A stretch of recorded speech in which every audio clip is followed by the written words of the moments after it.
भोजपुर में सूरज नाम का एक दृष्टिहीन लड़का रहता था। सूरज की एक सड़क दुर्घटना में दोनों आंखों रोशनी चली गई। सूरज पहले एक अच्छे दफ्तर में नौकरी करता था और अपने भाई और माँ का पूरा खर्चा उठाता था। अब उसको अपने छोटे भाई चंदन पर ही निर्भर रहना पड़ता है। चंदन, मेरे लायक कोई काम हो तो बताना। कब तक मैं ऐसे ही घर में बैठकर मुफ्त की रोटी खाऊंगा? एक अंधे आदमी को कौन काम देगा? तुम तो खुद की देखभाल भी नहीं कर सकते, चुपचाप घर में रहो। चंदन बेटा ऐसे क्यों कह रहा है? सूरज को बुरा लगेगा। सूरज की आंखें नहीं है पर वो पढ़ा लिखा तो है। बुरा लगता है तो लगने दो, मैंने तो सिर्फ हकीकत बताई है। अगर इतना ही बुरा लग रहा है तो खुद काम ढूंढे। और चंदन गुस्सा करके वहां से चला जाता है। बेटा सूरज, चंदन की बातों का बुरा नहीं मानना। भगवान कोई न कोई रास्ता जरूर दिखाएगा, तुम चिंता मत करो। ठीक ही तो कह रहा था चंदन, कब तक मैं उस पर बोझ बनूंगा? शाम को चंदन ऑफिस से घर आता है।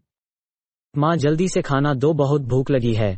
अभी कुछ बना नहीं है, थोड़ा रुक जाओ, जल्दी से रोटी और सब्जी बनाती हूँ। मैं पूरा दिन ऑफिस में काम करता हूँ, मर मर के पैसे कमाता हूँ, और सूरज तुम मुफ्त की रोटियां तोते हो। कम से कम अपने माँ को खाना बनाने में कुछ मदद तो करते, पर नहीं, तुम्हें तो मुफ्त में रोटी खानी है। अरे मैं तो मदद करना चाहता हूँ पर माँ मना कर रही है। लो, मैं आटा गूंदने में मदद कर देता हूँ।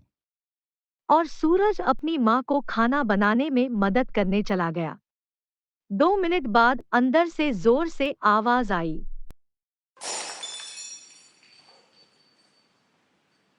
अब क्या कर दिया तुमने सूरज? चंदन अंदर देखता है कि सूरज आटे का डिब्बा और आटा जमीन पर गिरा है। ओह, ये तुमने क्या किया सूरज? आंधे कहीं के, तुम एक काम भी ठीक से नहीं कर सकते हो, पूरा आटा खराब हो गया। अब क्या मैं भूखा सो जाऊं? एक तो तुम मुफ्त का खाते हो और नुकसान भी करते हो। मैं तंग आ गया हूँ तुमसे। कोई बात नहीं चंदन, इसने जानबूझ के तोड़ी गिराया है, ये तो मेरी मदद करना चाहता था। जल्दी से दाल चावल बना देती हूँ। माँ, तुमने ही सूरज को सर पर चढ़ा रखा है।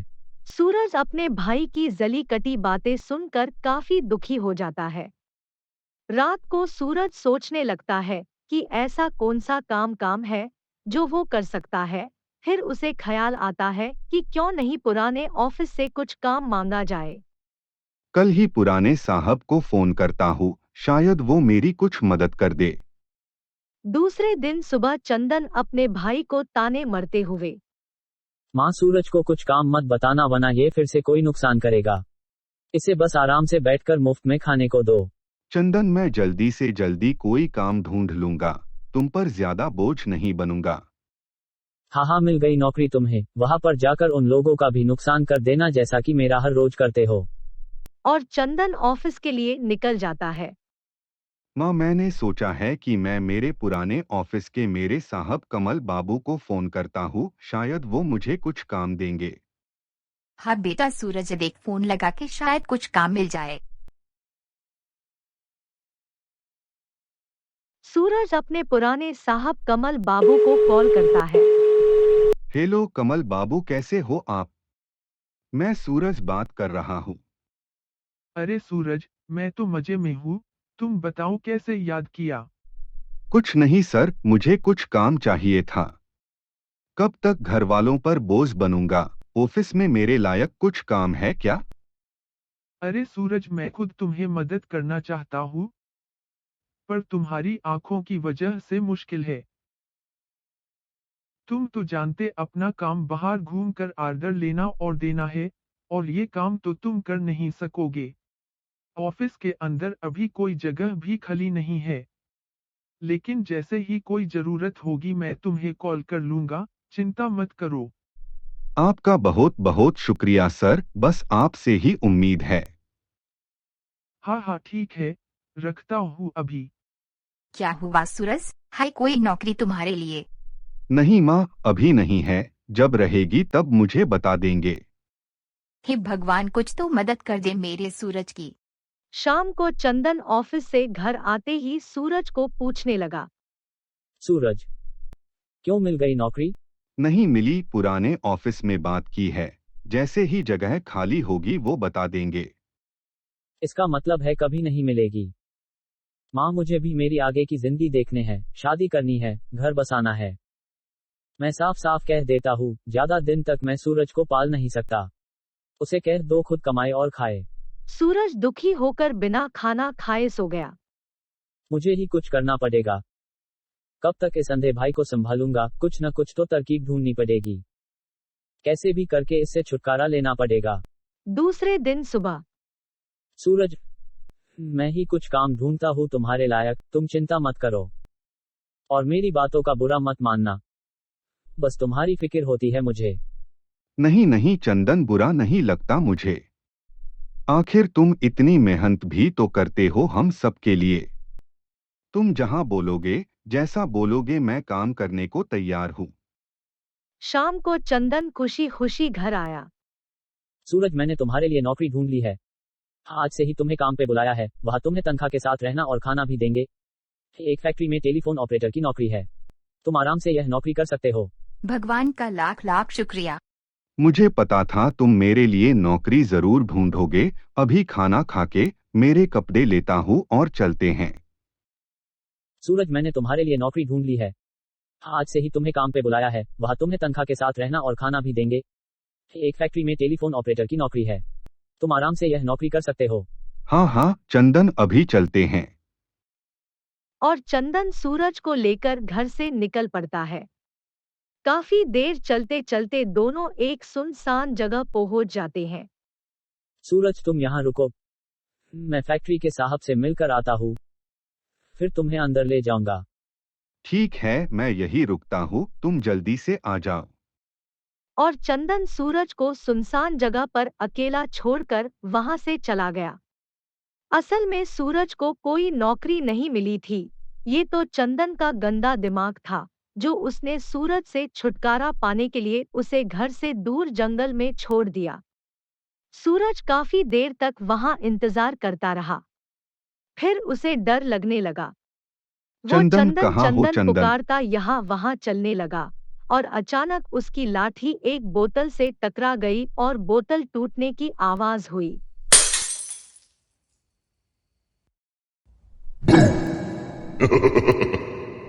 और उतने में एक बहुत बड़ा जिन सूरज के सामने आ गया और कहने लगा, तुमने मुझे इस बोतल से आजाद किया है।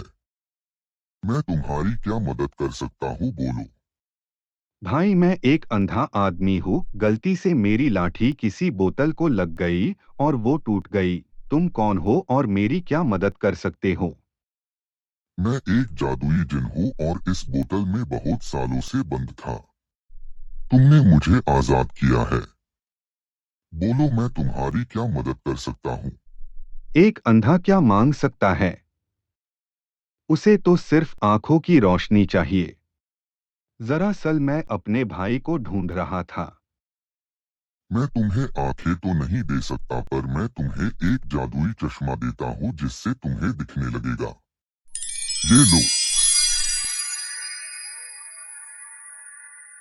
अरे, मैं तो सचमुच में देख पा रहा हूँ।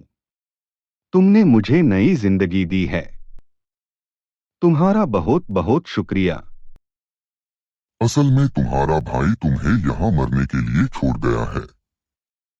और क्या करता वो बेचारा, कब तक मेरा बोझ उठाता। मगर मैं खुश हूँ कि अब मैं भी काम कर सकता हूँ। और सूरज उस जिन का शुक्रिया करके वहां से चला जाता है। सूरज सुबह जादुई चश्मा पहनकर घर आता है और चंदन सूरज को देख के चौंक जाता है। सूरज, तुम कहाँ चले गए थे? मैंने तुम्हें कितना ढूंढा, फिर तुम नहीं मिले तो मैं वापस आ गया। कुछ नहीं, रास्ता भटक गया था। अरे, ये सूरज वापस कैसे आ गया? अब कैसे इससे छुटकारा पाओ? माँ, मैं मेरे लिए नौकरी खुद ढूंढ लूंगा, तुम चिंता मत करो। और सूरज नौकरी के लिए पुराने ऑफिस चला जाता है। कमल सर, नमस्ते। अरे सूरज, आओ आओ, बैठो, कहो कैसे आना हुआ। कुछ नहीं कमल बाबू, मैं आपको ये बताने आया हूँ कि मुझे अब दिखने लगा है। क्या मैं फिर से नौकरी पर आ सकता हूँ? अरे ये तो अच्छी खबर बताई तुमने। कल से ही आ जाओ। आपका शुक्रिया, मैं कल ठीक वक्त पर ऑफिस आ जाऊंगा। दूसरे दिन सुबह सूरज ऑफिस के लिए निकलता है, तभी चंदन उसे पूछता है।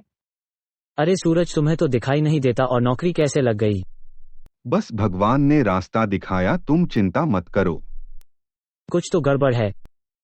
कल ये सही सलामत घर वापस आ गया, आज से नौकरी पर जाने लगा। चश्मा भी बदला हुआ है। और ये बिना लाठी के कैसे चल रहा है? पता लगाना पड़ेगा। सूरज हर रोज अपना काम बिना परेशानी का करता था। रोज साइकिल पर ऑफिस जाना, काम करना और घर आना। यह सब देख चंदन परेशान हो गया, सोचकर कि सूरज कैसे बिना देखे सब काम कर रहा है, कुछ तो गड़बड़ है। शायद लगता है कि उसके नए चश्मे में कुछ राज है। क्यों न उसका चश्मा तोड़ दूं, फिर देखता हूँ क्या होता है। रुक जाओ सूरज, पहले ये बताओ कि ये चश्मा तुमने लाया कहाँ से? कुछ अजीब सा है, क्या मैं इसे देख सकता हूँ? इस चश्मे को? हाँ हाँ, देख सकते हो। मुझे किसी ने दिया है, पुराना चश्मा टूट गया। अरे ये तो गिर गया और गलती से टूट भी गया। जाने दो, तुम कल दूसरा ले लेना, मैं पैसे दे दूंगा। क्या मेरा चश्मा टूट गया? अब मुझे दिखेगा कैसे? ये जादुई चश्मा था, तुमने इसे तोड़ दिया। अच्छा, तो ये चश्मा जादुई था? तभी मैं सोचूं तुम काम कैसे कर पा रहे हो। तुम तो जंगल में मुझे मरने के लिए छोड़ आए थे। एक जादुई जिन ने मुझ पर दया करके मुझे ये चश्मा दिया था। अब मैं क्या करूं? मेरी जिंदगी तुमने फिर से नर्क बना दी। उतने में वो जिन सूरज और चंदन के सामने आ जाता है। सूरज, तुम चिंता मत करो, मैं आ गया हूँ। ये चश्मा टूट गया तो क्या हुआ, ये लो, मैं तुम्हें दूसरा चश्मा देता हूँ। और चंदन ये सब देख डर जाता है। चंदन, तुमने अपने भाई के साथ अच्छा नहीं किया। उसे मरने के लिए जंगल छोड़ आए और उसका जादुई चश्मा भी तोड़ दिया। मैं तुम्हारी आंखों की रोशनी छीन लेता हूँ। अब तुम अंधे बनकर रहो।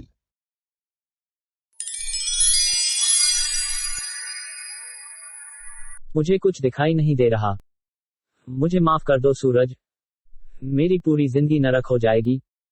मुझे माफ कर दो। चंदन की आंखें छीनकर मुझे कोई लाभ नहीं है। मुझे जो यातना हुई है, मैं नहीं चाहता कि चंदन भी उससे गुजरे। अगर हो सके तो उसकी आंखों की रोशनी उसे लौटा दो। ठीक है, तुम कहते हो तो इसे इसकी आंखों की रोशनी लौटा देता हूँ। ये लो। पर याद रखना चंदन, तुमने सूरज का जादुई चश्मा तोड़ने की कोशिश की तो मैं तुम्हें हमेशा के लिए अंधा बना दूंगा। और जादुई जिन चंदन को फिर से आंखों की रोशनी दे देता है। चंदन ने आगे से अपने भाई सूरज का ख्याल रखा और वो सुख से रहने लगे। इस कहानी से एक बात याद आती है कि मिले कोई अधूरा इंसान तो उसकी अवहेलना मत करना, हमारे जैसा नहीं ये सोचकर उसको अलग मत करना।